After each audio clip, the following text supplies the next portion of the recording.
الرحمن الرحیم۔ احباب گرامی قدر، آج کا نوجوان اپنے معاشی معاملات کے اعتبار سے انتہائی زیادہ پریشان ہے۔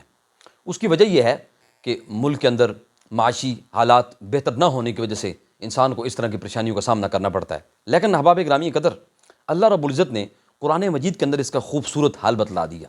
میں قرآن مجید کی آیت پڑھنے سے پہلے ایک حدیث جو میرے نبی کا فرمان اقدس ہے، عقبہ بن عامر کی روایت کے اندر آتا ہے۔ عقبہ بن عامر نے پوچھا، اللہ کے نبی، نجات کیا ہے؟ میرے نبی کا فرمان اقدس تھا، وَمَا قَالَ لَا يَزَالُ لِسَانُكَ رَطْبًا مِّن ذِكْرِ اللَّهِ، تیری زبان اللہ کے ذکر سے تر رہنی چاہیے۔ احباب گرامی قدر، قرآن مجید کی اس آیت کے اندر ایک خوبصورت انداز سے میرے رب نے عکاسی کی ہے۔ فَقُلْتُ اسْتَغْفِرُوا رَبَّكُمْ إِنَّهُ كَانَ غَفَّارًا وَيُرْسِلِ السَّمَاءَ عَلَيْكُمْ مِدْرَارًا وَيُمْدِدْكُمْ بِأَمْوَالٍ وَبَنِينَ وَيَجْعَلْ لَكُمْ جَنَّاتٍ وَيَجْعَلْ لَكُمْ أَنْهَارًا۔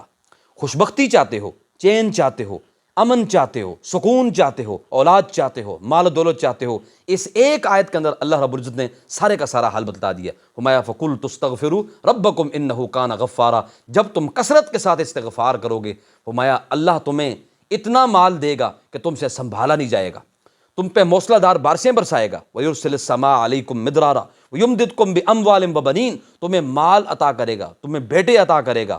وَيَجْعَلْ لَكُمْ جَنَّاتٍ وَيَجْعَلْ لَكُمْ أَنْهَارًا، تمہیں باغات کا مالک بنا دے گا اور اس میں سے نہریں چلا دے گا۔ احباب گرامی قدر، کثرت سے استغفار کے اتنے فائدے ہیں، آپ کے کثرت استغفار کرنے کی وجہ سے آپ کی زندگی بدل جائے گی۔ آپ کو اللہ رب العزت مال و دولت، چین، اولاد، ان سب چیزوں سے نوازے گا۔ لہذا کثرت کے ساتھ آپ تمام احباب استغفار کریں، انشاءاللہ انسان کی زندگی بدل جائے گی۔ جزاک اللہ۔